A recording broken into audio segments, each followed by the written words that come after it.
Yeah, I did.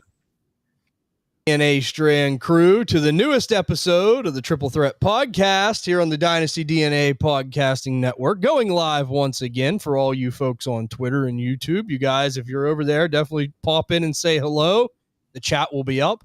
But we got a great show today for you guys. We're going to be talking about a little bit of Dynasty deal or no deal, and I'll introduce the members of the show in 1 second. But I'm excited about this because I love painting Wiz and Mike into a corner, and that's exactly what I'm going to do today a little bit because they like certain players, and I'm going to see how much they like certain players. We're all going to see how much they like certain players. And, you know, if I know these guys are probably going to throw something back at me at some point while they're sitting there, I'm ready. I'm ready to go. I always am ready. But we're also joined for today's show by the one and only Alaska's own Dynasty player, maybe the only Dynasty player up there in Alaska for all we know, Nicholas Holt. Dynasty Wiz. You can follow him over on Twitter at DynastyWizFF. Wiz, I heard you're trying to grow the game up there. I'm really happy about that. Or is that true? Were you the only person that showed up to the Dynasty convention in Alaska? You know, we're actually campaigning to get the sports team up here for all.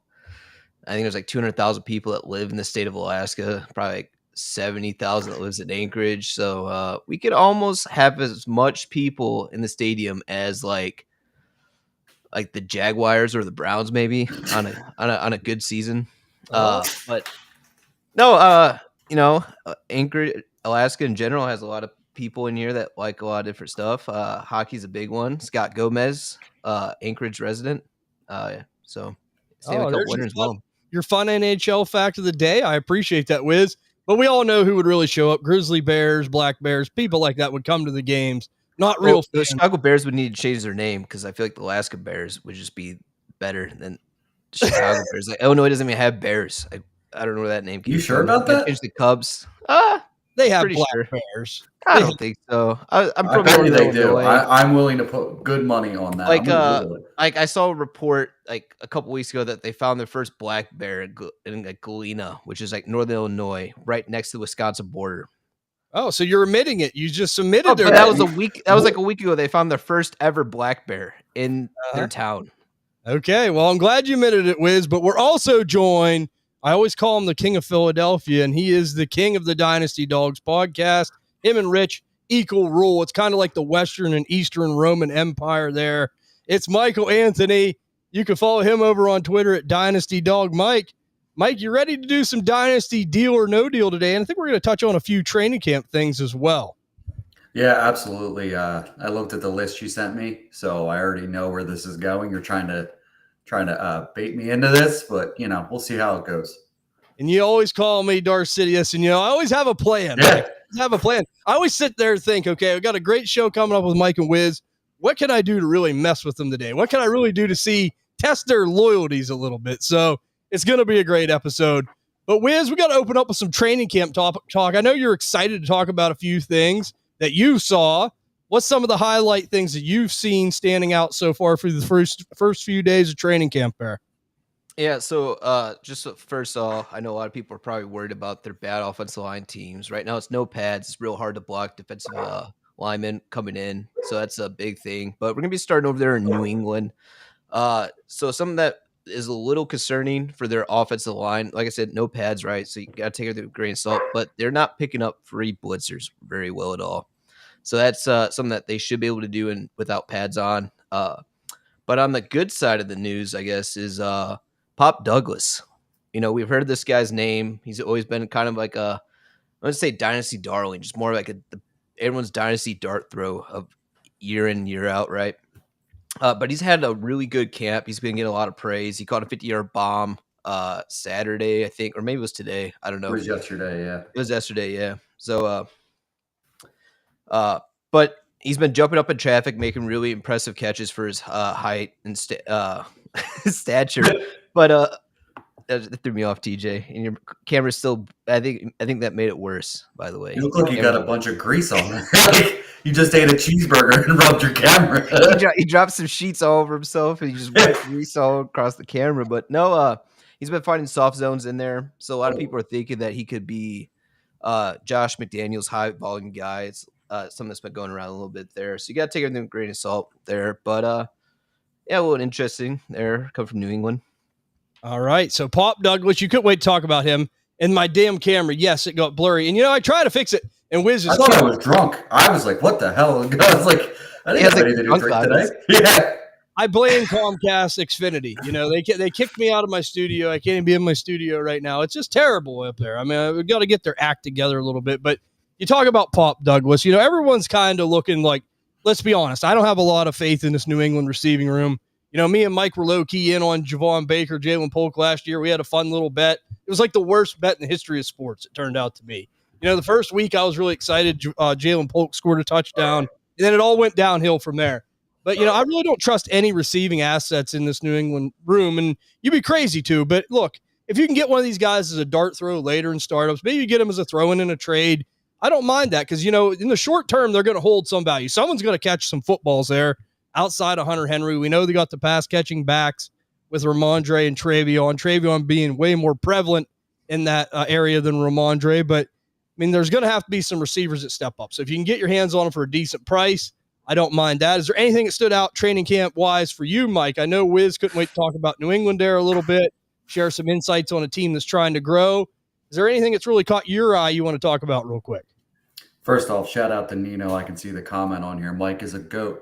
I will say I've learned more from Nino than I have when it comes to watching film and stuff like that than I have anybody. So shout out to Nino. Great dude. But I got to get close to the microphone for this one. I want you to hear this. Tank Bigsby, running back for the Jacksonville Jaguars, has been leading the running back room and been a focal point of the offense for the Jacksonville Jaguars. TJ, you have the floor to discuss how you've been wrong so far. Go ahead. Well, it's not so much, like, what do they call it in the military, right? It's not a retreat, it's a redeploy. That's what I'm using here for Tank Bigsby. I'm not retreating, I'm just redeploying. Like, I'm using this news. I told you, like, you said to me in the Dynasty DNA Discord, you're like, oh, what do you think about that? I said, sell as high as possible right now on Turd Bigsby. I'm not a believer. I know you guys are trying to suck me into that fan club. It won't happen. Travis Etienne is going to get a little bit more of a shot, I think, early. I'm not saying I'm a big Travis Etienne believer, but he's a first-round pick. They got to try to make sure what's going to happen with him. And Bayshall Tootin, man, look, I don't love Bayshall Tootin. I'm not one of them people out there building a Bayshall Tootin statue. But I do think he's explosive. He's got to get the ball security thing under wraps. But, he's way more explosive than Tank Bigsby is. But, hey, Tank Bigsby, he's just like, what is it called? It's just like dollar ice cream, man. It's like you could just get it anywhere. It doesn't taste very good. You can pick it up at the dollar store. Everyone gets it. So, I could get that anytime. I'm not really all that impressed with Tank Bigsby. So, I just think he's basic. But, hey, okay. if you do have ETN, I'll say this. I don't mind getting them because you're going to have, in my opinion, this year, probably more of the handcuff this year. Okay, so TJ, I got him in the 13th round in a startup. Who's that? Too high. I got him in the 14th. I got him in the 14th round. So yeah, I got him one spot. Rashad White went one spot before him. Ray Davis went after him. Braylon Allen went after him by 1 and 2 spots. So, give me some Sweet Baby Ray. 13th round. I talked about the dollar ice cream. Sweet Baby Ray barbecue sauce, I think, costs like $3 or $4 at the dollar store. There's a reason for that, Wiz. There's a reason for that, opposed to the dollar ice cream like Tank Bigsby. But, Mike, I knew you couldn't wait to talk about that. I've been dreading that all day ever since I seen that first message. I'm like, oh, here we go. I'm going to get to hear about Tank today. But, you guys also wanted me to talk about the Steelers training camp. And we did hear, and Wiz loves this as a Ravens fan, and Mike just loves it because he knows that I suffer through this. Aaron Rodgers and DK Metcalf had a little bit of a spat. Big surprise. When worlds collide, it's like that song goes. We knew this was going to happen. I don't know why we get these type guys. We just bring them in and, it's just like a big personality mismatch. Like, it's not going to work. It never has worked.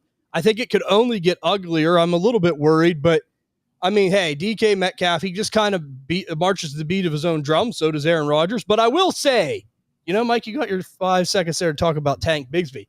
The silver lining on the TJ cloud with the Steelers is Roman Wilson. I've been talking about Roman Wilson as a cheap, low-end buy, is a guy that's a younger guy. You might be able to get as a throw-in as a rebuilder or something like that. I did hear he's getting a lot of work with the first-team offense. The Steelers offense and the whole coaching staff is going to be counting on him a little bit heavier this year. So I'm just going to say he's going to get the opportunity. We'll see what he can do with it. And you know how I feel about Steelers assets, Mike.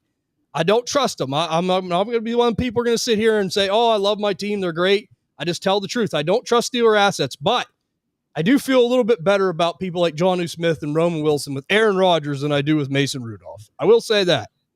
I don't know how they're going to be counting on him more because they're going to be running 3 tight end sets with 1 wide receiver. And it's going to be DK. So I don't know what we're planning on Roman to do here. I'm not even 100% sure he's better than Calvin Austin.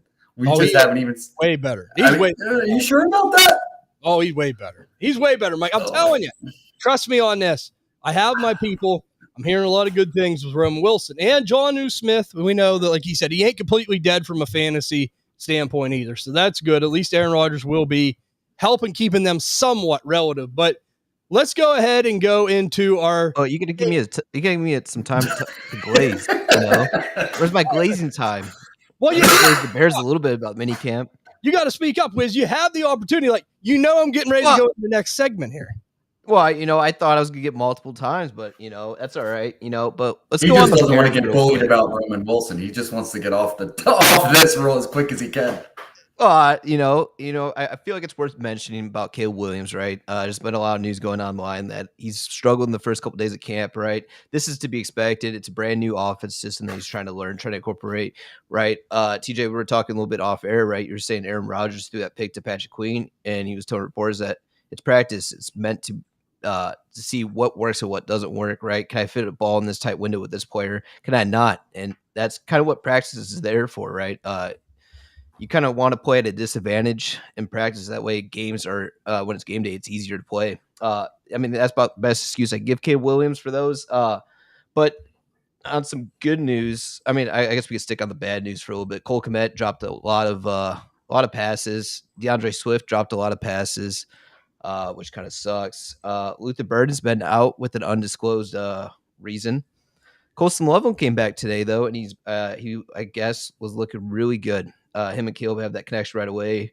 Roman Dunze was talking about him, saying that he hates him because he has everything. Colston Loveland was part of Michigan's team that beat him in the national championship game. So there's a little bit of button heads there. But from all reports, Colston Loveland is really standing out. And Kyle Managa, how do you say, Mike? We went over this like 15 times. Yeah, I was like, it sounds like a fungus, and that's how I was going to remember it, and I fucked it up. But he's been standing out really well. I guess he's showed really good quick feet, pass catching ability. So with DeAndre Swift drop passes, could be a guy that rises up the charts there. Definitely worth the stash on your waiver on the waiver wire if he's still around there. I know you've seen him a lot. You know what I call this? You call it Bears glazing. I'll go for the line from the Semi-Pro movie with Will Ferrell. It's called ELE. That's what you want the Bears to do. Everybody love everybody. That's the one rule that Wiz has for the Bears right now. Everyone loves everyone. And, honestly, hey, DeAndre Swift, we're going to maybe talk about him a little bit, see how much you still really like him. I'm really going to test your loyalty today. But I'm glad. I sit on the Dynasty Dogs and then the chat there. I said, Rich was talking about DeAndre Swift, and I was like, you know what? You talked me back into him. So I'm back in on DeAndre Swift, but it's slowly changing. I'm very bipolar with DeAndre Swift, but yeah, we'll see how it goes. All right. Well, I got one more for you guys. I will say if he's available on your waivers, I'm going to take a guess at 99% of the time he is Thomas Fidone from the New York Giants. Just, put $1 out there, put $0 out there, see what happens. Apparently he's making plays in the Giants offense. Theo Johnson's injured, if I'm not mistaken. I think Thomas Fidone, man, I think we're sleeping a little bit. He's an athletic tight end who just, struggled with injuries his whole career at Nebraska. So keep an eye out and see what happens. Yeah, hey, why not? If you have the space, go ahead. I always love picking up any kind of young talent on a taxi team. Especially tight end. Oh, yeah. We talk about athletes, man. That's what you want when you don't have one of these premier guys. Get someone like that. But it's going to be Dynasty deal or no deal today, and I can't wait. I got this ready to rock. Like I said, I'm ready for any counters from you guys. I know you're going to be sitting there plotting, trying to, paint me into a corner. I'm ready. I'm ready to roll. But we're going to start out with you, Wiz. And basically what we're going to do is I'm going to offer you a hypothetical trade. I'm going to kind of talk about, okay, what kind of league is it? Maybe your team situation a little bit. And I'm going to offer you the trade. And I want to know if it's going to be a deal or a no deal in your opinion. kind of seeing where you're at with this team. But you're up first and foremost, Wiz. You're a top 4 contender in your Dynasty Superflex League. Would you be willing to trade your projected later 2026 first for Davante Adams? Deal or no deal? You're a top 4 contender in your league, Wiz. Projected 2026 late first for Davante Adams. Do we have a deal or do we have a no deal?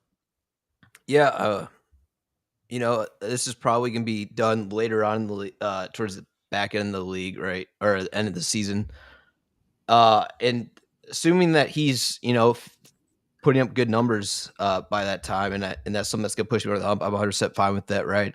I'm fine with overpaying as long as it gets me that championship or it helps my odds increase by a substantial amount, right? I don't want to increase by 0.1 because there's 0.1 just doesn't matter. But 5% chance increasing, yeah, I'm all for it. Especially if I need that depth there. If I'm able to slot in my flex, it's going to increase my points per game by 5-6 points. I'm 100% going to do that trade. Yeah, I mean, it definitely makes sense. And I love what you said, too. Like, we talk about this, right? And I mean, that's one thing to definitely consider. I mean, your draft picks as a contender is everything for ammunition to get you what you need, right? Maybe you have an injury. You want to make sure you have someone that you can pick up and fill into that spot, someone like a Davante Adams, somewhere like that. But let me ask you this, Wiz. Mike Evans, who would you rather prefer there? I'm almost certain you'd probably rather go with Make Me Like Mike, but I don't know how you feel about that. Yeah, I would rather have Davante over Mike Evans. Ooh, I was going to come up with a rebuttal here, bring up Mike Evans, so I'm glad it's already brought up. So go ahead. Yeah, it's just for me, right? I've never really doubted Mike Evans, and this is the first time I'm doubting him now. Even the last couple of years where the quarterback play after Tom Brady left, you're like, oh, is it going to be Kyle Trask? Oh, now he has Baker Mayfield. I was still in on Mike Evans, and now I'm pumping the brakes, right? He's going to be 32, I believe. 33 heading into the season, and we've seen these guys like fall off. I mean, the best thing that he has going for him is that he's a very physical wide receiver. That's how he wins. So he doesn't rely on speed and athleticism. That's going to obviously dip as you get older, but I don't know. I know the Bucs have been liking Emeka Ibuka a lot. Baker Mayfield loves him a lot. So that means targets, he's going to be looking his way a little more. I mean, obviously Mike Evans get through the ball up to him, but I don't know. I think Davante Adams is a safer bet, even with Stafford's kind of being injured right now. But yeah. Yeah, you're taking a chance. Did Puka Nacua retire? Well, Davante Adams is still going to get his. He's a very good guy that's going to get open the short yardage, right? I'm going to ask again, did Puka Nacua retire? No, but you know how much times the Rams throw the football in I agree with you on that. There's so many targets that go around. Like, it doesn't matter. Like, Puka the fact that you mentioned targets, Davante Adams could still get 10 targets a game. Oh, for sure. But you mentioned, Emeka Ibuka, but like Puka Nacua is one of the best wide receivers in football. Who just right. Okay. Well, okay. Who else does the Rams have? They have Kyron Williams in the backfield, right? Tyler Higbee or Ferguson. Okay. And then the Bucs, they have Chris Godwin when he comes back, Mike Evans, Sheila McMillan, and Emeka Ibuka, Cade Otton, Bucky Irving, Rashad White. There's a lot more mouths to feed in Tampa than there is in. But it's a higher. How do I say this? It's a better player, Puka Nacua, than pretty much everybody you mentioned in Tampa, other than Mike Evans. Okay, I mean, like I said, right, defenses they're gonna be doubling Puka, right, or they're gonna be doubling Adams, or they're gonna be taking away the run, right. One of these guys is gonna be open on every single play, and it doesn't matter. It doesn't matter if Puka Nacua is the best. Like, it's the same argument. It's like, oh, would you rather have like George Pickens or Jordan Addison? One plays with CD, one plays with they still get their share of the ball. You know what I mean? And I agree with you, but my argument is because you brought up Emeka and all that, but like just happened to just leave out that Puka plays for the Rams. My question was going to be for you is, are you concerned about Matthew Stafford's back injury? Like we just talked about age. Backs get worse with age. Getting hit in football also makes it a little bit worse. As somebody who's had 2 back surgeries in his life, it's not fun. So I don't know. I mean, it's something to definitely take to heart a little bit when it comes to this Rams offense, because it all runs through Matthew Stafford at the end of the day, right? Because they don't have anybody else that's as comparable to a Matthew Stafford on that bench right now. I don't know. I think I would rather take that first and spend it on Mike Evans as opposed to Devontae. And listen, if Matthew Stafford was healthy, I think I'd be a little bit more confident, but just remains to be seen. I mean, they have Jimmy Garoppolo there, right? Which you can say what you want about Jimmy G, but he's a system quarterback. Sean McVay has a very good offensive system there, so I think he'll be fine. Now, obviously, not gonna be at the same level of Matthew Stafford, but he could get the ball to these playmakers, and that's what their offense is designed to do. You also have Stetson Bennett, probably. I think he's still on the team. I don't know. You could have just left that part. You could have left that one. But like he's been sitting back there for a while. He's like 29 years old at this point. Doesn't got a shot, sure. But he's waiting for it, dude. He's waiting. Well, let me just say this. The only thing I'll say is, I would rather go the Mike Evans side here. But, I mean, you made a lot of good points, Wiz, as far as, like, Jimmy G. Look, we've seen Sean McVay make some people look relevant. I mean, he can do that, and this offensive line is solid enough, the scheme's solid enough. I do agree. But, I mean, like, you're saying, like, Emeka Buka, he's getting a lot more attention at the Buccaneers camp and whatever, and he should be. I mean, he's a first-round pick, right? But, like, my thing is, like, even Mike Evans a little bit older, is he a better receiver this year than what Mike Evans is right now? I just have a hard time believing that. Godwin's coming back from the injury. Jalen McMillan's solid for sure, but I still think Mike Evans is the best receiver on this team right now this year. I mean, it definitely could change going into next year, but that's just kind of where I'm at right now. But I like what you said too. Like, make sure if you do a trade like this, you want to do it later in the season, because if this back injury with Stafford is a problem, you want to make sure everything's looking the way it needs to look before you trade away high draft capital and try to put yourself over the top. So I could agree with that. But we're going to go over here to Mike. Mike, it's your first one. And boy, we're really going to test the loyalty right now, because you're a bottom 4 team in your Dynasty Superflex League, Mike. I just want to know, we all know the 2026 draft class is not the beauty of the bell. It's not the apple of anyone's eye, right? I mean, so many people are kind of like a little bit down on this class. So I'm asking you, as a bottom 4 team, would you be willing to trade your projected top 4 first right now for Amari and Hampton? Deal or no deal? You're a bad team, and we all know the Dynasty adage, we don't like to trade for running backs, but I know you love this running back, and you could get him for a top 4 pick, and I don't know how you feel in a weaker draft class. I just want to see where you're at, Mike. I mean, I really don't even have to think about this. Yeah, I'm doing it because you're getting him. You drafted him in the top 4 of this current draft, a draft that had a plethora of running backs, had some strength to it, right?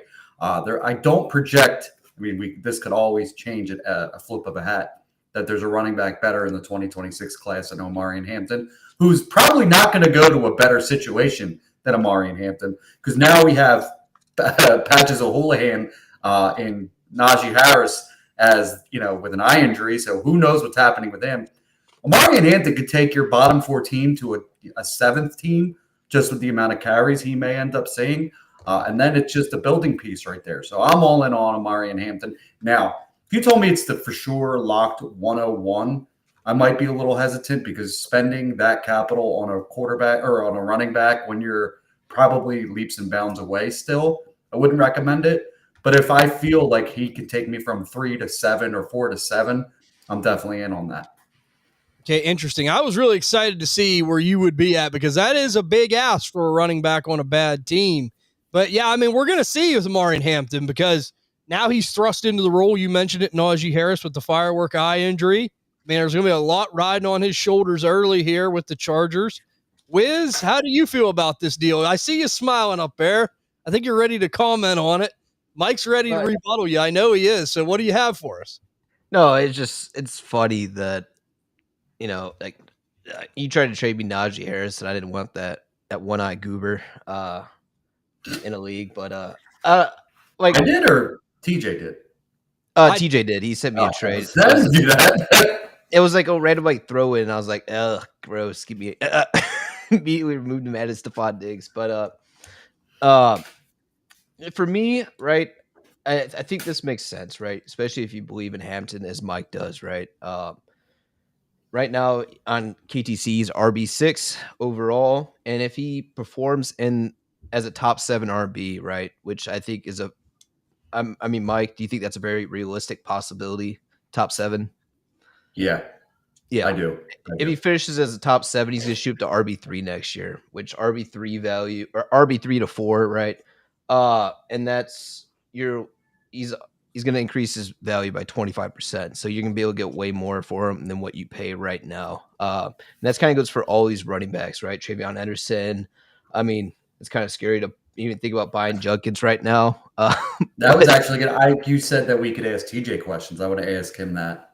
Yeah. later. And but I mean, these guys, right? As soon as they do something and they perform well in these games, their value shoots up. We see this all the time with rookie running backs, right? We saw with Bucky Irving last year, a guy that was worth 3rd round. Now he's worth a first and a little bit more.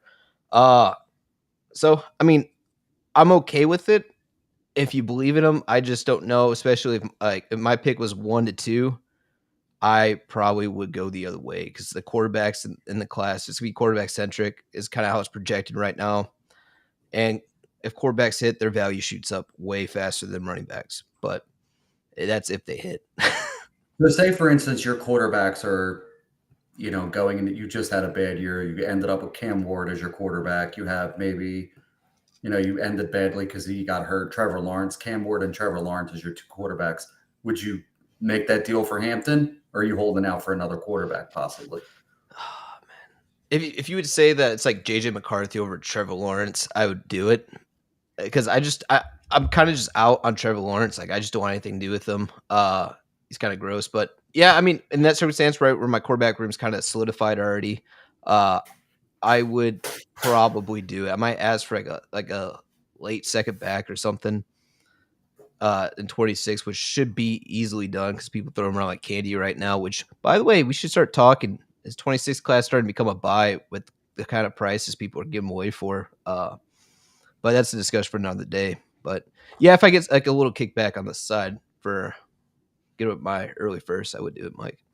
Unrelated, by Cam Ward. I saw what I needed to see in those Titans videos yesterday from training camp. I forgot to bring that up. He was slinging it. Man, I love it. I just can't believe you two are sitting there saying with a straight face that Amari Hampton's going to be running back 7 this year. I cannot believe, I cannot believe that right now between you two. Listen, TJ, we talked about this on the phone last night. We were talking that Mike knows his running backs, and if he hits on Amari Hampton this year, we just need to shut the fuck up and listen to him from now on. Whenever he says there's a running back that's good, we're like, yes, sir. He is really good. We'll see. I don't doubt Mike's skills. He's got skills, but I just don't love this player. We'll find out. I mean, let's just say this. You couldn't ask for, if you have him, you couldn't ask for anything more because now he's going to get the full workload. And that's what you want to see because if he is this big-time yards after contact guy, if he's an NFL-style runner, we're going to see it. But, like, for me, it's a little bit tougher, and we'll close this out in just 1 second. But, like, the quarterbacks, I don't think I could do. I mean, I don't think I could do it with a lot of running backs. It's not even just the Hampton hate. I think I'd just be too worried. Like, we see what the sellers upside and people like that. It's kind of tough. Like, I don't know if I could come off that for a running back, especially. But, I mean, we'll see. It's going to be interesting. We're going to go into the next one. And, Wiz, I'm going to come to you here. You're a rebuilder in a Superflex league. Would you trade Lamar Jackson, your man from Baltimore, for Caleb Williams, a 2026 projected mid-first, and a 2026 projected high second right now, as of today? Deal or no deal? Yeah, it's tough.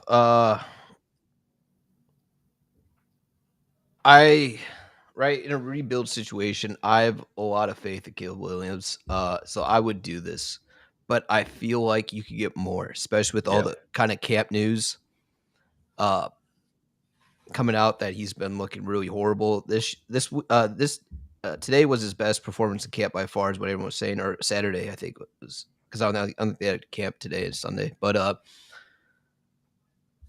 yeah, I would do that. You realistically in other leagues, you probably get a first on top, like a 26 and 27 first on top of that, probably, maybe, but. Yeah, I definitely think you could maybe push it to that. I just like to put you in a real tough spot because it's like, man, what's the minimum you'd take? I love seeing it, especially with a player like Lamar, because I know your Ravens fandom.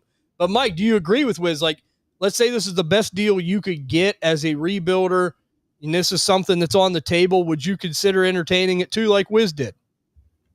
I think I think you can get more. I think that second would need to be a first, in my opinion. I think that if you were to turn that second into a player from this past draft who was close to like that, late first kind of value too, instead of that second, I think I would do that. Like if you could get, I don't Jaden know, Higgins. yeah, Jaden Higgins, Trey Harris, maybe because their value has a chance to go higher, right? I think I would do that instead of just taking a flat out second for it. I would be in on that. Yeah, I mean, I think that I would try to get more too, but I'm kind of like Wiz. I mean, like if this is the best you could get, if I knew it was for sure going to be like a top 4 second, then maybe we'd definitely be talking and be entertaining it a little bit.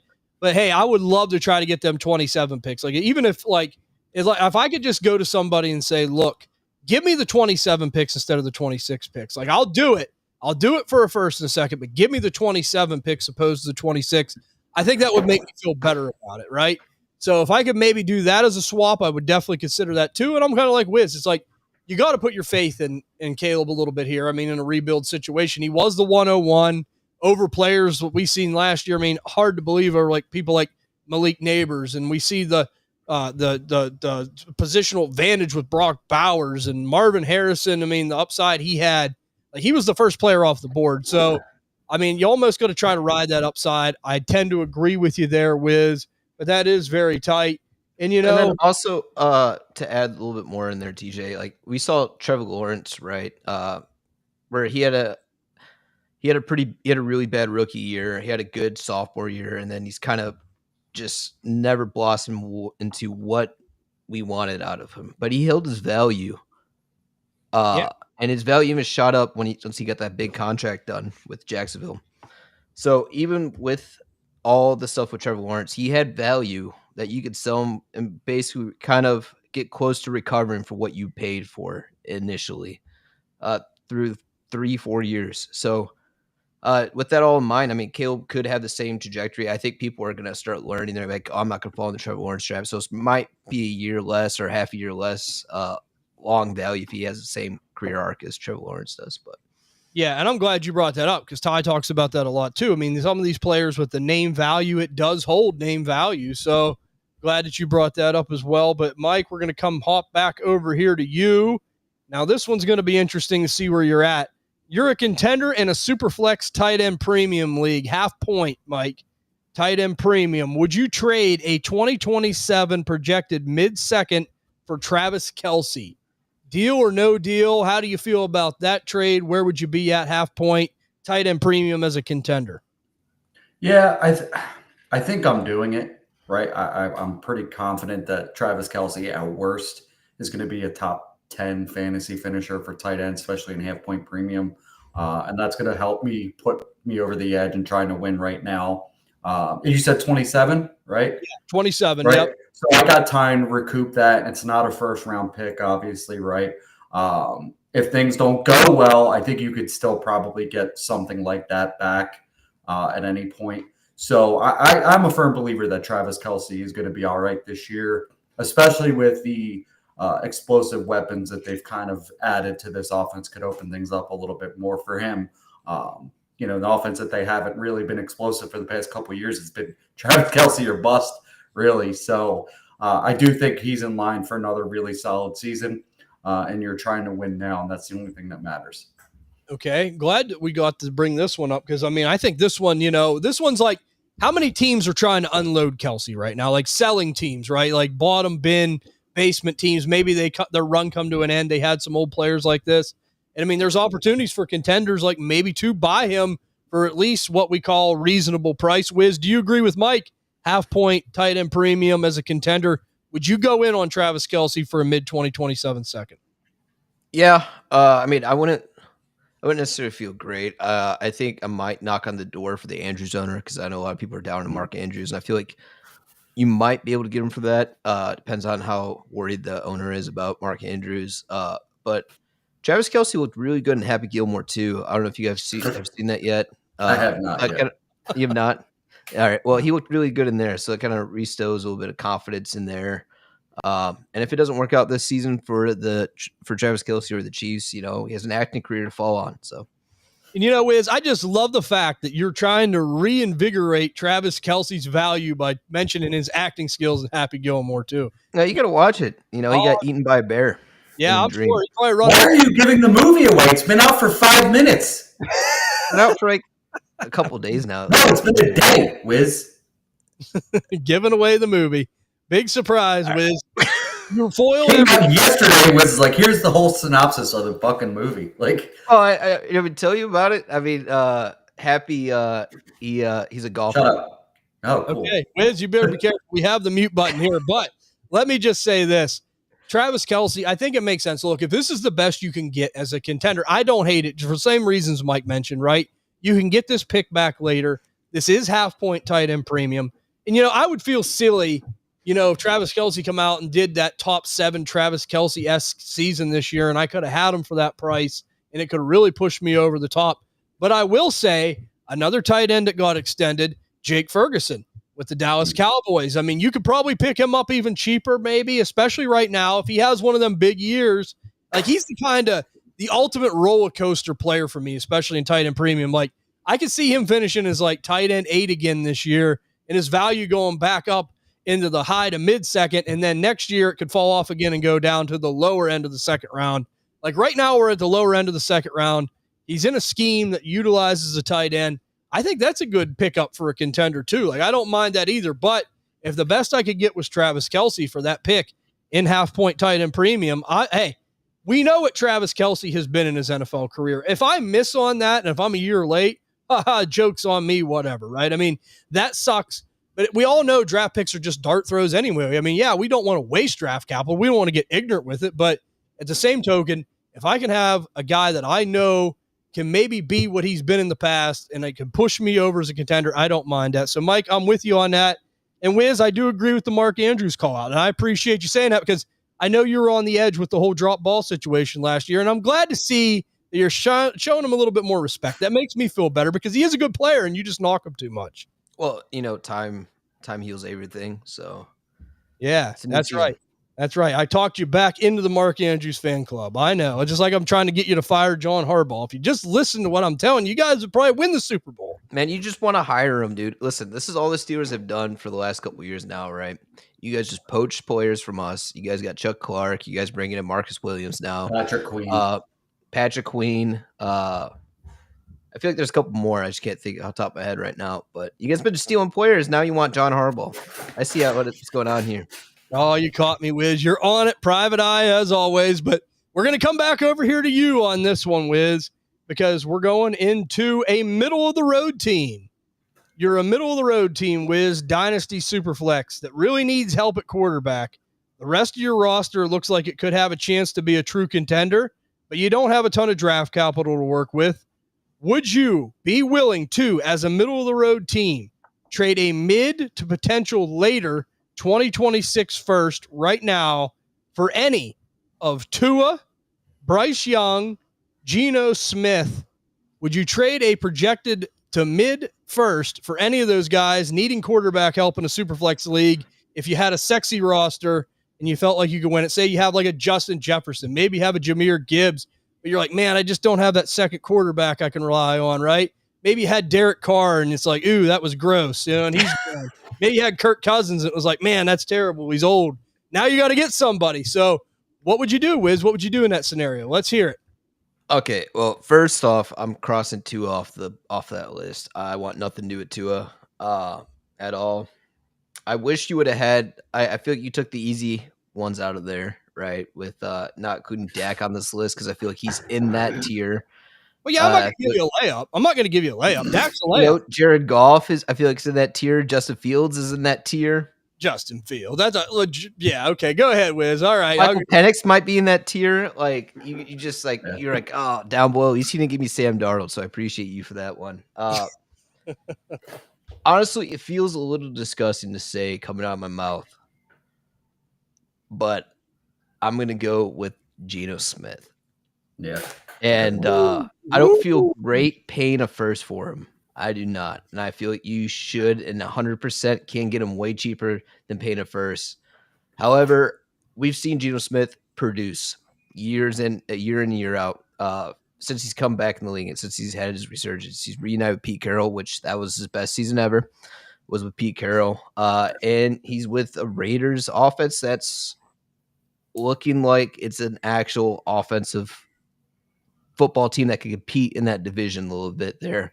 I'm just, yeah, I mean, all those options. I got to trust Geno, and Geno we trust. Okay, so that, you know, honestly, I can't blame you for that. Like, I'm like you, it's disgusting to say. I mean, really, you don't want to say it, but I mean, as far as consistency as a contender, I think he could balance that ship for you. We've seen him put up good quarterback 2 numbers, and now he's reunited with Pete Carroll. So I can't hate you for that, Wiz. But let me just ask you that question, Mike. If you were stuck and painted into a corner like that, that's the best you could get. Would you feel comfortable riding with Geno for a late 2026 first? Late 2026 first sounds gross. I think you could probably get Michael Penix for that price. Yeah, or Dak Prescott. Or Dak. Geno, listen, I believe in Geno. And I think if you were to say it was 112 on the dot or 2-1 on the dot, I think I would do it. But if I feel like it's 1-9 to 111, I'm probably a little hesitant to pull that trigger, especially since you don't know, right? He's an older quarterback. He's in a brand new offense with some quality players. I've read today that the connection between him and Jacoby's been solid. So again, by Jacoby Myers for like the 18th time. I think we've said that on this podcast. I just don't know if he's at that point of a late first payment at this time. Yeah, it's tough. It's tough. Go ahead, Wiz. I mean, I agree with you, but I mean, you know how it is. Like, well, I'm going to let Wiz chime in, but like, I just wanted to say this. I wanted to speak my piece on this because, look, this is just a dynasty know-how, right? Like, buying quarterbacks, I've always experienced, and I mean, you guys have been around the game a long time. Like, I've always experienced your best chance to get them for a fairer price is right after the season ends. Because as soon as the season gets closer and it gets closer, the value just keeps ticking up because people know what they have, right? But when you go after the season, they're looking to fill needs on their teams too. So then they kind of lessen the death grip on them a little bit more. But now we're getting back into that, like the iron fist at the chum bucket, holding the bucket right now. When we're talking about super flex quarterbacks. But Wiz, go ahead. I knew you had a good point, and I'll let you make it. Yeah, I just want to add that Geno Smith has been, I don't know if I should say this now, but he's been the Kirk Cousins with the Vikings, where he's that steady Eddie guy that's always cheap and valued, and you could always buy him in the middle of the season for a late first, and you can sell him the next season for a late first if it doesn't work out again, right?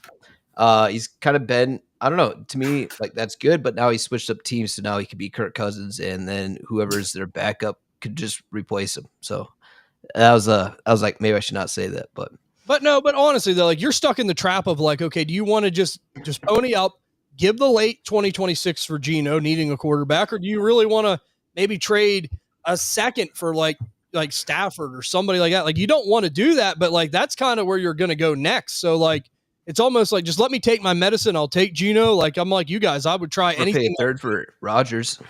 Oh yeah, I mean you definitely do that. Yeah, that's the wasteland nuclear option, but yeah, that's hitting the big red button for sure. But yeah, like I mean, honestly though, you could probably get Geno for a pair of seconds. But look, if some people want to play hardball, I mean, I'm not afraid to give that up if I know my team can go be put over the top. Because I think even with the Raiders, and you know, we've talked about this. There's people that we respect that we do shows with, Rich, Slim, different people are saying, look, I think the Raiders will be better.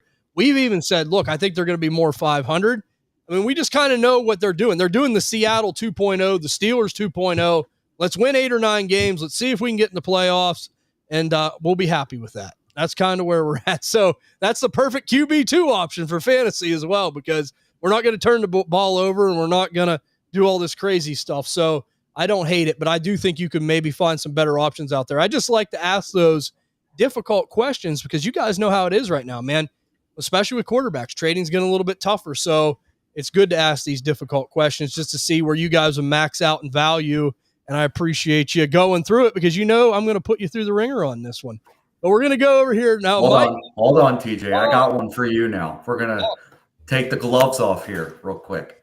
All right? I'm ready.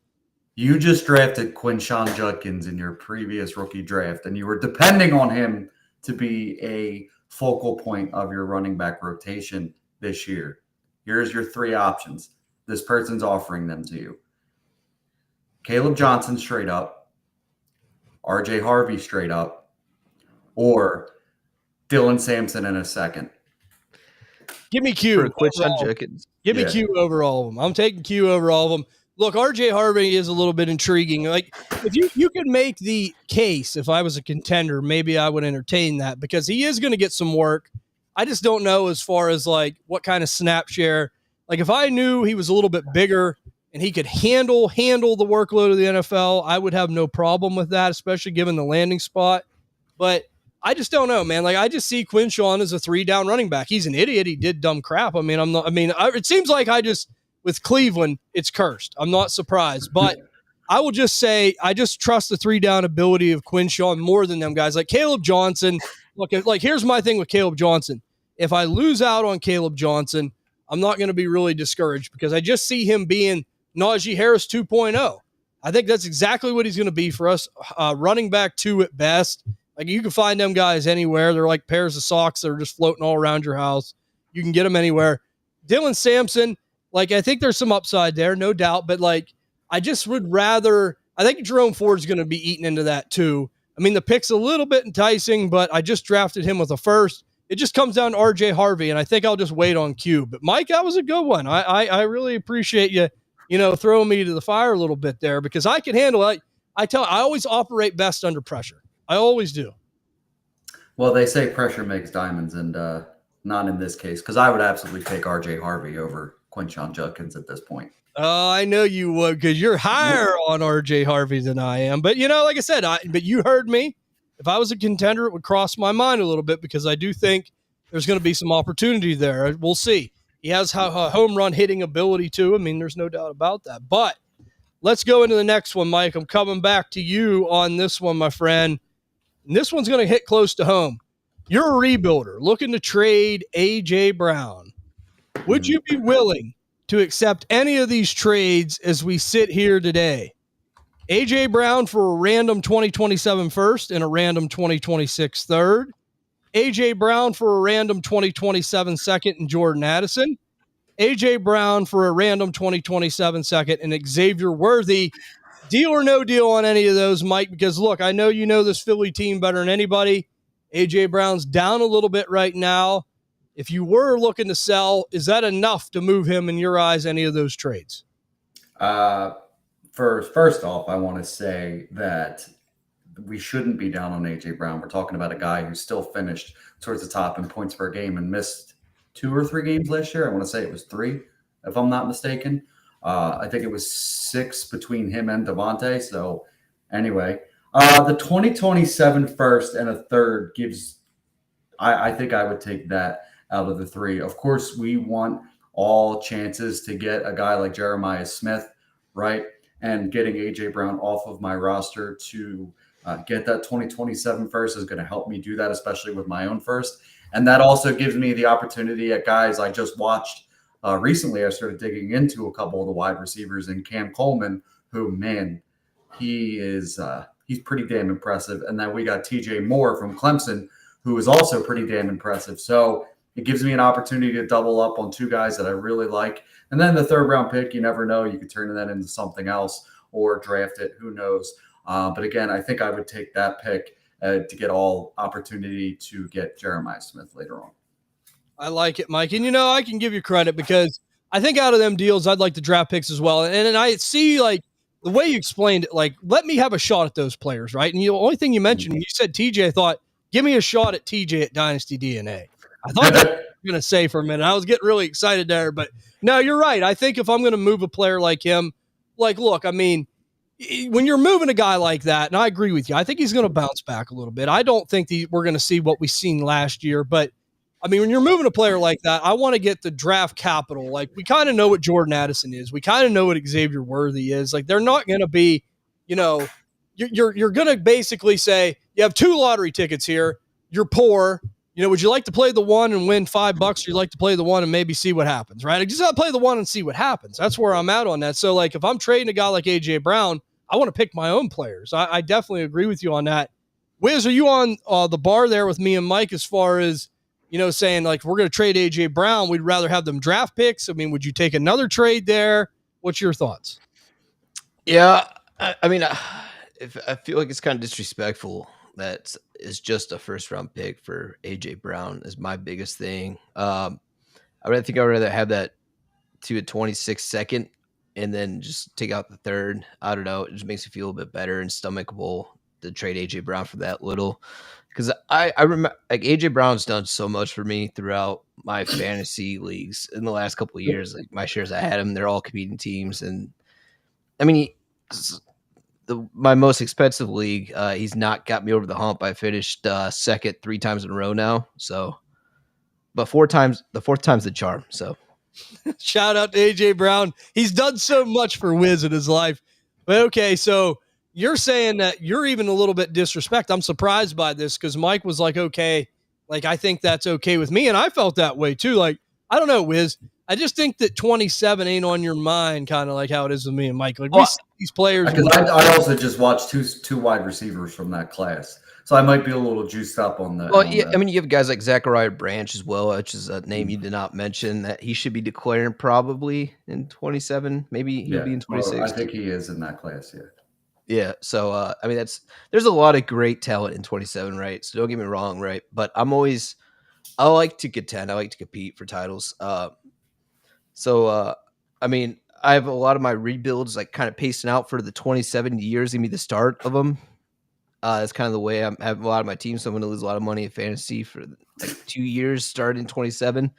But I don't know. Like to me, I like to keep those competing assets as long as I can, and then I'll move them when I need to move them. So I mean, if this is the best you could get, I don't hate it. I just for everything that AJ Brown's done for me, which I should go buy some AJ Brown, like go buy his card or buy a card or a sick card or something from him. But listen, he just helped me win a Super Bowl, so he's done more for me. Yeah, it must be nice, Mike. I can't really. I'm talking me like I actually played played a long time. Like But I actually played for the Philadelphia Eagles. I'm talking me, but you know what I'm saying. Yeah. So let me ask you this. That's the way I kind of see it. Like, I just know the value AJ Brown can bring to a fantasy team. Right? I think he's finished as a wide receiver 1 for like 5 years in a row or something like that. Mm-hmm. So, would you take 2/3 if they bumped it up with another third? Would that make you feel better? I mean, at that point, I mean, just give me like a Pat Bryant or like a Jarquez Hunter, just make me feel like, oh, I got a little extra, Yeah, I love that. That's always the best part. Yeah, I like that, Wiz. Good call out. But we're gonna come back to you, Wiz. And actually, I got a question for you, TJ. That you like a lot. Okay, let's hear. I'm ready. All right, these are some real trades, and I want your opinion on it. If you would take any of these trades for Jaden Higgins. Jaden Higgins in a 26 second for George Pickens and a 27 third. Okay, so I'd be getting Higgins in a second for Pickens in a third. Oh, you begin Pickens in a third. Oh, I'd be getting. You're trading away Higgins. You have Higgins on all your rosters. No, I think I'd hold on to Higgins. Okay, Higgins for Judkins straight up. Depending on what I need, but I think I'd hold on to Q there. I'd go with Q. Okay, Jaden Higgins and a 26 second for Emeka Ibuka. Give me Higgins in the second. Mike, do you see it any different there? Read them off one more time. Jaden Higgins in a 26 second for George Pickens and a 27 third. Jaden Higgins straight up for Judkins. Jaden Higgins in a 26 second for Emeka Ibuka. Jaden Higgins in a 26 second for Emeka. That one's interesting because I like Emeka a lot. And I'm still getting, one of the top wide receivers from this past class. The George Pickens one is enticing too, especially if I'm winning right now. I think Pickens, especially in that offense, and I've heard really good things about that tandem. Did you see his catch the other day? Listen, I actually didn't, but I could already kind of imagine he did something insane, right? Because that's the way he plays. Actually, those are all really good offers. To be honest, I feel like The one I wouldn't do, or I maybe would do, would be Quinshawn, but I'm clutching my pearls on that one because like feels uncomfortable, especially with everything going on right now. He's not going to be up at camp. He's not even signed at this point, so it just feels like a really bad situation all in all. But the other two, I would have some interest in, and especially if at Mecca, to be honest, in a rebuilder. I have more faith in him going forward, I think. Are you 100% out on Judkins? Like even like on say you're like rebuilding, right? You have like some older guys. Like, would you trade any of your older running backs straight up for Judkins as a rebuilder, right? 100%. Yeah, 100%. Yeah, I think I would. I'm not completely out, but like just you're getting a guy. If you have a chance to contend, you don't want nothing to do with him. Yeah, I don't think so. Like I think Higgins could contribute right away, right? Especially 100%. In that situation. So I would stay away from Judkins there. Yeah, it's definitely good. And I like that, Wiz. And, Jaden Higgins, I'm glad you brought up his name because, I could have took a lot of victory laps on TJ's players at camp. He's another one that's shining right now, and I love me some Jaden Higgins. It's tough. It was tough picking between him and Quinshawn. I'll be honest with you, but, I mean, Rich did say he will eventually be the wide receiver 1 for the Houston Texans. I think Rich is on the right track. I knew that. Over Nico, though? Huh? Over Nico? I Wiz, did I not just say that last night? Yeah, you leased it on the phone. I think TJ and Rich, they're over there. They have a little secret meeting like every week where they discuss what propaganda they want to spread. I think that Higgins, given the fact that the route running he has, the size, pretty deceptively fast for his size, great route runner, could play in the slot, could play in the outside. This guy is a weapon, man. I mean, hey, I'm not guaranteeing it, but I'm just saying I wouldn't be shocked. I really wouldn't if he would overtake that at some point. Like, I would be less shocked than a lot of people would be. I'll just say that. But, Wiz, I'm coming back to you on this because, your little Bears glazing. And, there's another player that is going to be in this trade that I know you like. So I'm going to be interested to see where your loyalty falls right now. You're a rebuilding team, Wiz, in a Dynasty Superflex League. Would you be willing to trade right now DeAndre Swift for Jarquez Hunter and a 2027 projected mid-third round pick? Deal or no deal?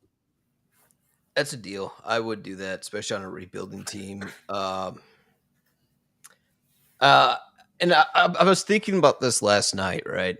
I was like, should I start going out and overpay for Jarquez Hunter now?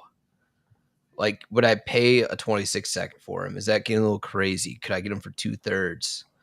Well, 2/3 sounds like a good thing. And I was thinking about shooting out in every single league I do not have him in, because if he becomes the Rams RB1, that is gold. You know what made me, this is what it says thought. You want to know what made me think of this trade? I pulled this trade off of one of my leagues.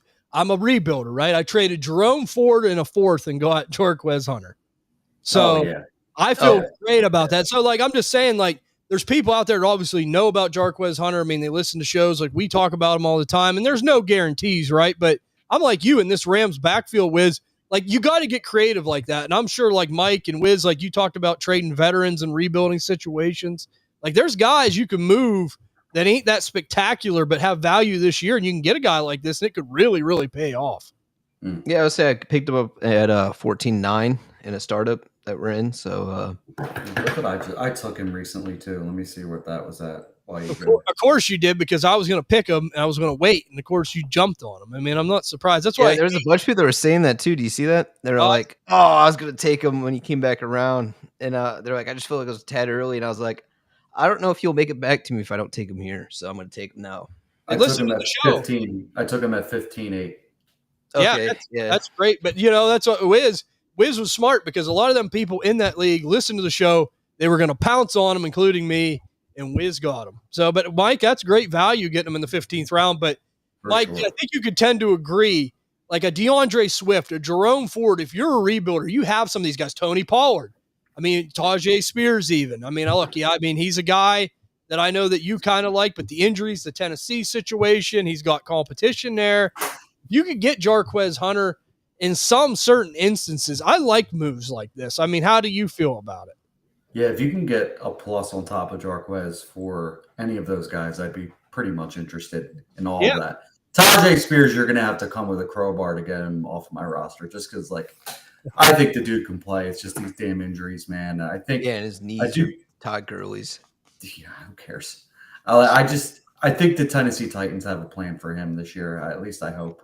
He did show some flashes at the end of the year last year. Again, it just seems to be the recurring theme for him. They don't give him the opportunity till the very end, and he just balls out, which is frustrating as all It's shit. just that's a very dangerous thing to do, Mike. And I've noticed you've been doing that a lot where you're like the last bit of the season they've been doing really well. We've seen this before with guys like Jerry Jeudy, right? Where he was with the Broncos still. He really turned it on at the end of the year and he Yeah, he won just lit it people up leagues. this year, didn't he?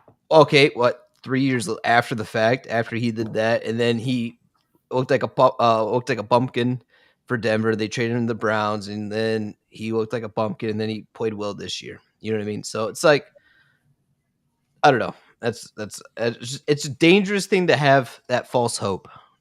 Well, let me just say this. Closing thoughts on this. Like, take advantage if you have handcuffs, too, to get a Jarquez Hunter, right? I mean, we see it all the time. If you have a certain handcuff for a certain team, you can get this guy in a plus, like Mike said. Go get that plus. Jordan James is another guy I've been preaching about. He's someone that you can get for nothing as a rebuilder.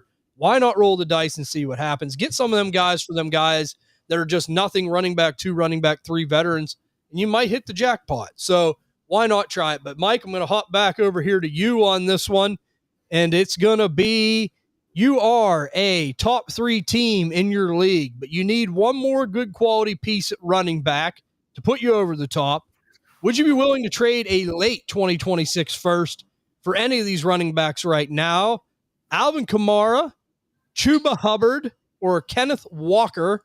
Do we have a deal on any of them running backs, Mike, or do we have no deal? Man, I think I'm willing to go in on any of the 3 of them. Are you asking me who am I taking, or is there? Well, would you take? So you're saying you'd be willing to take any of them for a late 26 first? Yeah, for sure. I'd be willing to take any of them for 26. Any of them. Okay, Yeah. now who's your favorite out of the group? I think the GIF he's showing or the meme he's showing is probably going to be the Kenneth Walker, right? Is that Kenneth Walker going to be the? Yeah. 100%. I don't know. He was mentioned this one, TJ. That's a surprise from you. Listen, it's players, Wiz. I mean, I just want to teach lessons, but go ahead, Mike. To be honest, I've been teetering back and forth with Kenneth Walker. It really depends on the day. So if you ask me tomorrow, it's probably not, right? But this is going to be a team that's going to want to run the football. This is going to be his year. I think he's on a contract year, if I'm not mistaken. He has to do something, right? So I'm willing to bet on that. Alvin Kamara, one of the best fantasy football running backs we've seen in history. Again, with a rookie quarterback who's probably going to want to dump it off. Alvin Kamara is another player. You could probably even get a third back or even late second back for Kamara because of the age. And then Chuba Hubbard is just one of those guys that I feel is just a steady Eddie kind of player going forward this year. And I think he can, be a guy who averages, 14, 15 points per game, and you're pretty happy with that as your running back too. And that's what you need to win championships. Yeah, I mean, I definitely agree with you on that fact. I look, Chuba Hubbard, I think, is going to be a good value this year. We talk about guys you just got to be a little bit careful with, right? I mean, he is somebody, and if I do acquire him, see if Rico Dwaddle's available somehow, you can get him just to have that handcuff. I don't mind him at all whatsoever. Alvin Kamara with the pass catching, I know Slim brought this up with Shuck. I mean, the little dump offs, that should be there. We know what Alvin Kamara's specialty is. I don't mind that. Kenneth Walker, look, I hate him. I mean, I would take any of those guys over him, no doubt about it. But Mike made a lot of good points. They are going to run the ball. I mean, and the thing is, it's just reliability. Like if you said to me, TJ, I guarantee you Kenneth Walker is going to be healthy all year. Now, he might be running back 16 or 17, but you're going to have him, and you need a running back. Like, I don't hate that. But the fact the injuries and everything we see with him, especially when you need him the most, that's what kills you, right? And I do like Zach Charbonnet. We have a whole new offensive system coming in. I mean, same coach, but new offensive coordinator. We'll see what happens. Everyone's lukewarm. I mean, we see it like how Mike is kind of back and forth. But it's a tough call, but I think I would definitely take those 2 first. And I think we all could agree with that over Kenneth Walker. And honestly, Derrick Henry, like we talk about them guys a lot. If you can get them all day long, but it seems like their prices have gone up a little bit. I mean, people know what they have. If you want to win your league and you want Derrick Henry, we're going to try to make you pay for it. I think you could even go cheaper and go Aaron Jones for a late second. Yeah, and I would love that. I would love that move. You get him, that would be good. So I'm glad we got to go over that. And that's why I changed the names, Wiz, because you can't always have the same people because everyone knows the show. TJ's going to say Derrick Henry for a first as a contender. Absolutely. No doubt about it. We can't always bring up the king. Ty would be. But just Kevin Walker, you just must be backing on him is what I'm thinking. Is that you're just secretly part of the Ken Walker fan club and you're just waiting. You try so hard, just like with the Ohio State stuff, Wiz. No, I had to bring him up because, everyone still loves him. And I think this season we're going to be like this. Happy trails to you, Kenneth Walker. We're going to go over to the next one, Wiz. Just real quick, I just want to add something. So Rico Dwaddle's been standing out a lot in Panthers camp here. Dave Canales was talking about Rico is that he catches the ball well out of the backfield. And the cherry on top of that is that he's a really good pass protector. So I don't know how much catches Chuba Hubbard had last year, but could be signaling that he's going to lose the third down passing work to Rico. And Rico's a good ad right now if he's under free agency. I don't know if sometimes he's on there, sometimes he's not. But even like a 4th round pick is not a horrible thing to get Rico on your team, especially if you have Chuba. Yeah, and if it saves your season. Chuba had a very nice 43 receptions last year. Yeah. But I know what was saying, they're not going to run him into the dirt because, after Rico, they have nothing. So we see this. A lot of teams, the running games get more prevalent in the NFL again. He's going to have a little bit of a role, but you definitely want him as a handcuff. Like Wiz said, if he's available, go get him. If you can get him as a throw-in, go get him. Because I think he fits this offense well in Dave Canales' scheme. So I'm not surprised that he likes him. So I'm glad to hear that. And Wiz, we're hopping back over here to you on this one. You're a rebuilding team in your Dynasty League. You're dealing with a team that doesn't have a ton of draft capital available. Would you be willing to trade Scary Terry McLaurin as a rebuilder, straight up, for any of these young wide receivers from this past draft class, Jaden Higgins, Matthew Golden, or Trey Harris? Would you take any of them straight up for Scary Terry, Wiz, if you couldn't get the draft capital from this particular Dynasty owner? Yeah, so Terry McLaurin reported to camp. So he's in camp. He's just on pup with an ankle injury they suffered towards the end of the year last year. So he's rehabbing that. And speak about contracts, talk. Commanders sound really optimistic that they have something that's going to be they're going to be able to work it out before the season starts. Terry McLaurin is a little bit more pessimistic, but not totally against it, right? He loves watching the Commanders. Commanders fans love him. When he was out on the field, they were chanting his name over in practice. So I just want to add that little tidbit in there. So he did come to practice. He's just not practicing because he's on pup.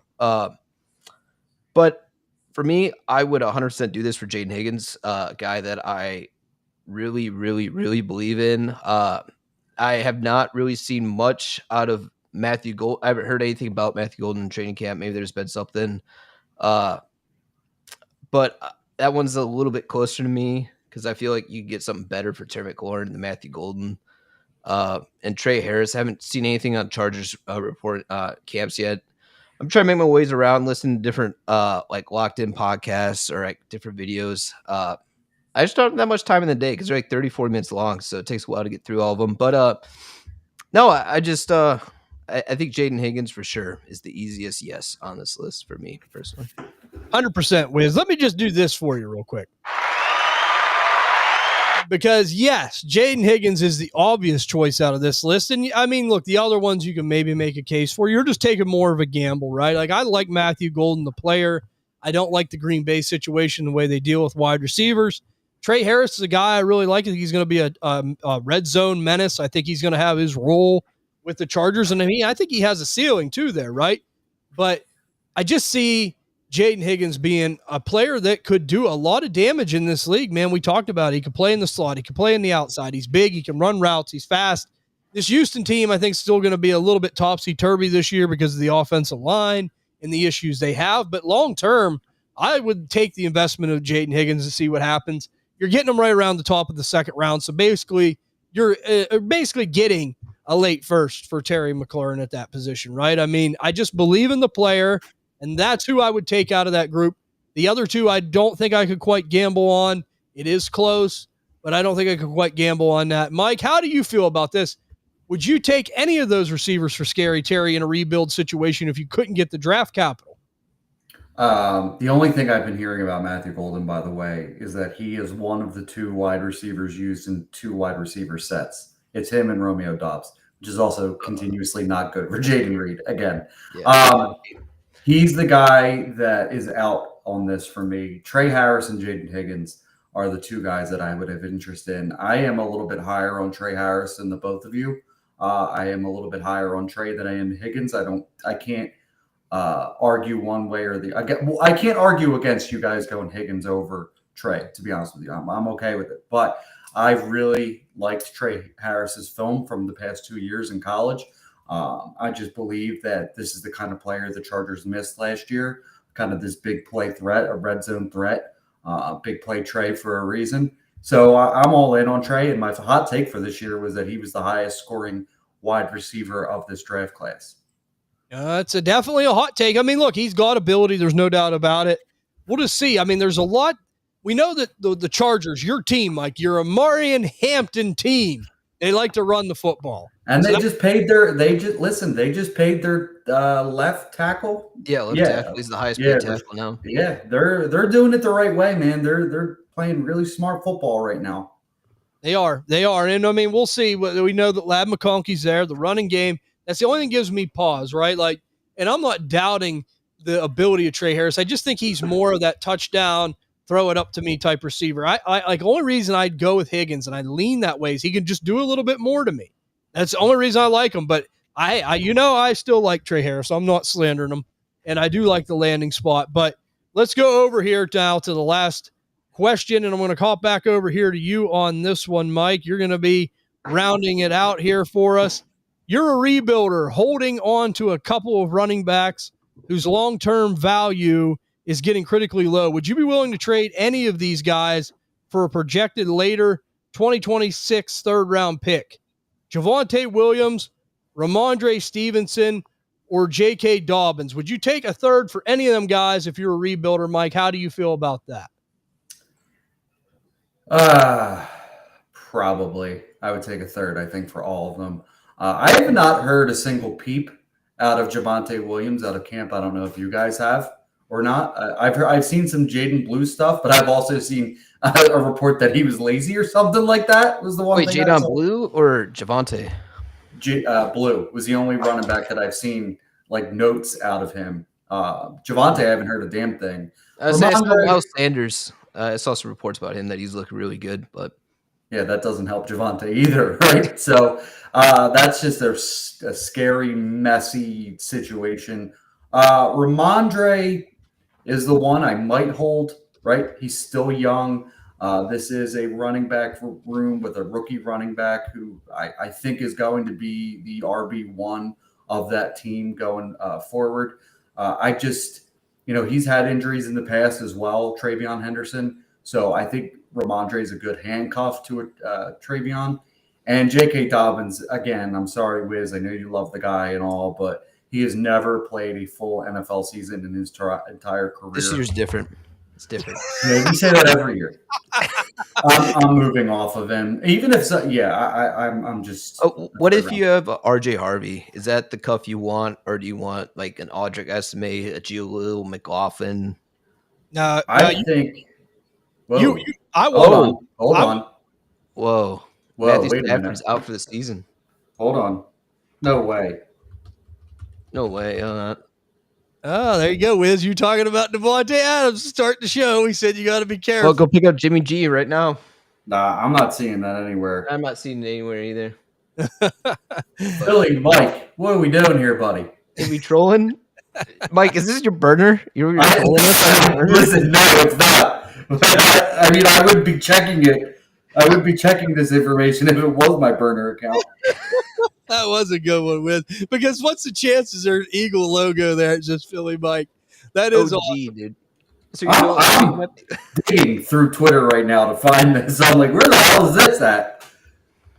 But now, honestly, now we'll get back to that. But like, I don't know about you, Mike, but I want J.K. Dobbins as a handcuff. I mean, I just think I think he's that's a room I don't want a handcuff of. well, I mean, like if I get him in a start, I'm not trading for him, but if I get him in a startup, like that's who I'm taking behind Harvey because I think they signed him for a reason, right? I think that they want him to be that guy, and I think that that's who I want. Now, if he stays healthy, that's another question. But I mean, you might want to go into a whole different deal, but I would trade any of them guys for a third except for Ramondre. I'm glad you mentioned that because I've heard a lot of things coming out of New England about Ramondre, Mike Vrabel, at least giving him another chance. They like him a little bit. So, I mean, I think I would just be a little bit hesitant on Ramondre, but I think I would definitely trade those other ones. I'm with you, Mike, for a third easily. And, you know, somewhere Ty's smiling. When you guys said we've heard nothing about Javonte Williams, I guarantee you that makes Ty smile right now. But I think, Wiz, you agree that you would trade them guys for a third in a rebuild situation? Man.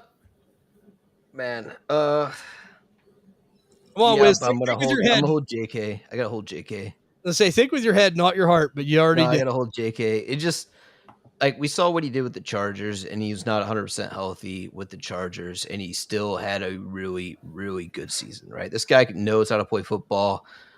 He's a guy that could easily be a Devonta Foreman, this journey guy that slowly gets better and better with time, and then he just falls off a cliff, and no one hears from him ever again. Right, that could be J.K. Dobbins, and I'm gonna hold that line. And he could die on my roster. It's fine. Like that's how much I love J.K. Dobbins. Just a guy that could have been everything that the Baltimore Ravens ever wanted, but then we wouldn't have had Derrick Henry right now. So it's kind of a bittersweet thing. But I love J.K. so much. Yeah, that's terrible. That's thinking with your heart, not your head. But At least it's not Javonte Williams, all right?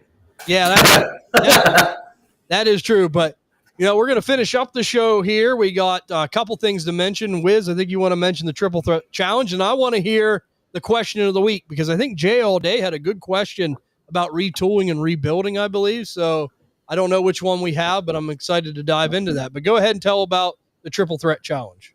Yeah. So the Triple Threat Challenge, guys, it's real easy if you want to sign up for it. You just got to join the Discord. And then on the Discord, go up to the contest tab, which is underneath the Welcome DNA Strand crew. And then just click that link and you will it'll just ask for your Discord name, right? We just want people in our Discord to be part of this challenge. And then the winner, just as long as you can beat Mike, TJ, and myself,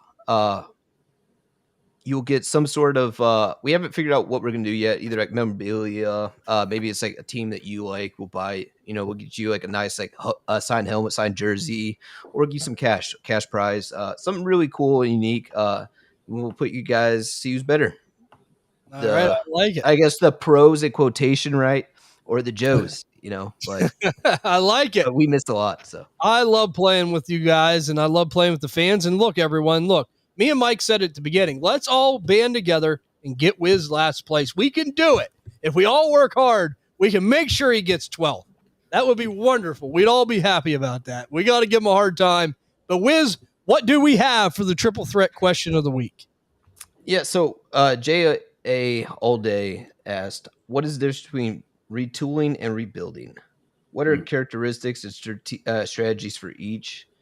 And if I'm not competing, how do I know which one I should focus on? Okay. If you're not competing? You're not competing. So you're a middle of the road team. If you're not competing, I think the easy answer is you got to rebuild, right? I think the difference between the two is you're tearing it down. In a rebuild, you're getting picks, you're acquiring picks, or extremely young players. Retooling is you have a guy like CeeDee Lamb, right? And you're like, you know what? It hasn't really gone to where I am. I'm probably going to tear down. Maybe get a guy like I don't know, I'm trying to think off the top of my head, like a Drake London, right? Plus for CeeDee Lamb. You could probably get a first on top of that. That's a retool. You're getting a player that still could ball out and you're getting something on top of it. That's the way I look at a retool. I don't know if that's the way you guys agree, but it's tearing up or tearing down, just, messing with your lineup a little bit, depending on which direction you want to go. Yes, exactly, Mike. See, this is how I lay it out. And it's kind of simple when you think about it, right? You can't retool if you don't have any tools in the toolbox, right? You got to have some things like Mike mentioned. If you have CeeDee Lamb, maybe you have some guys that are around that 24 to 27 age range that can play maybe a superstar like a CeeDee Lamb, like a Justin Jefferson, then yes, you can do the tear down situation, try to get multiple players. You can do that. That's when you're in a retool. You have some things to work with, right? A rebuild's when you have nothing. Like you're just sitting out in your yard, you have a blanket, maybe a pillow if you're lucky. You're sitting there and you're like, man, I got to get through this and get here before winter comes. That's a rebuild. So I'm looking at my roster and I have nothing, nothing to work with. I mean, maybe you're one of them teams, and Wiz, I know you've done it. I build a lot of contending teams. The star runs out of gas, right? I mean, like you have a Travis Kelce, you maybe had an Aaron Rodgers. These players are getting super old. They're really close to the end. And now you're sitting there with nothing and you got to rebuild. I mean, that's when it all goes away. But hey, you were lucky enough. Maybe you won your league a year or two. Now you're going into a rebuild, a retool when you're in the middle. If I have pieces to work with, let me work with them. Let me see what I can do. If I can make some trades, you got to get creative when you're doing a retool though. Like Mike said, you got to be able to tear down, get the right players. And I like to make sure in a super flex league, if I consider myself a retooler, I better have at least 2 solid quarterbacks, right? Like if I have a Jordan Love and a Jared Goff, I feel good in a retool situation. Even if I had right now a Jordan Love, JJ McCarthy, like, okay, I'm coming in with a little bit of juice. Maybe I am a retooler instead of a rebuilder, right? Like I just got to have certain pieces. That's how I feel, Mike. I think you explained it well. Wiz, you want to add anything to that or anything different you'd like to add? Yeah. Like retooling, it can mean a lot of different things, right? It just means like you're kind of in the middle of the road, right? You're repositioning your assets, right? So you could do a retooling and go into rebuilding route. And there's also times that you get lucky and it turns into you're competing that following year, right? You could be trading like when Kyler Murray towards ACL, was it 3 years ago? Yep. You could have teared down from him from Patrick Mahomes and got Kyle Murray and a bunch of like 25 first, 24 first, and then you hit Lab McConkey, BTJ, all those great guys over there. And right. And that's kind of what you're doing. You're not stripping away your whole entire team. You're just buying like kind of like what you should be doing in rebuilds always, like kind of going for those injured players or people that lose value for like not big, or I guess not overly concerning reasons. Like Javonte Williams tears ACL, like a really bad ACL tear. That's not a good time to buy a running back. Like I definitely bought a Javonte when that happened, but that was the wrong time to do it. And lessons have been learned, right? And just kind of looking at that, like buying injured players at discounts. When like Rashee Rice got spent towards ACL, it was a good time to open a buy window and you tearing off players for them. And then like maybe Quinshon Judkins, right? If you could tear off, if you know you're not going to win, you have like a Derrick Henry. What can you get for Derrick Henry? Can you get a first on top of Quinshon Judkins, right? Just doing those kind of trades to kind of give yourself ammo. And it's like retooling's a short. You don't need much. You're just reloading the arsenal. It's not taking as much time as a full rebuild. You're stripping everything down. So absolutely. Well, that was a great question, Jay, all day. Thanks. We appreciate you sharing that with us. And I was excited to talk about that because that is a big deal from a dynasty perspective. But this was a great episode, guys. A lot of fun. Thank you guys for everything. I mean, we appreciate the support. The numbers have been huge. Appreciate Mike and Wiz's time, always helping you guys. I mean, they're tip top for a reason, and we're glad to have them as part of the Dynasty DNA Podcasting Network. Couple new things coming down the pipe here for the Dynasty DNA Podcasting Network here soon, guys. Going to be sharing it with you. Might be a new show or two coming. We always work hard here over at Dynasty DNA, but if you're enjoying the content and you're listening on Spotify, Apple Pod, Stitcher, Amazon, and you haven't yet, please follow and 5-star the show. If you guys are in the live stream and you haven't done that yet, please do that as well. As I said, the live stream. If you're in the live stream, please do that if you haven't done it yet. We appreciate you guys' support. It means a lot. And if you are watching on YouTube and you want to check it out on YouTube, subscribe to Dynasty DNA on YouTube. I'd say all the time, make sure to follow and check out Mike's podcast, The Dynasty Dogs, available on Spotify and Apple Pod as well. You won't regret that. But I know I speak for Wiz and Mike when I say I hope you guys have a great rest of your week ahead of you. And we will see you all on the next episode of the Triple Threat Podcast.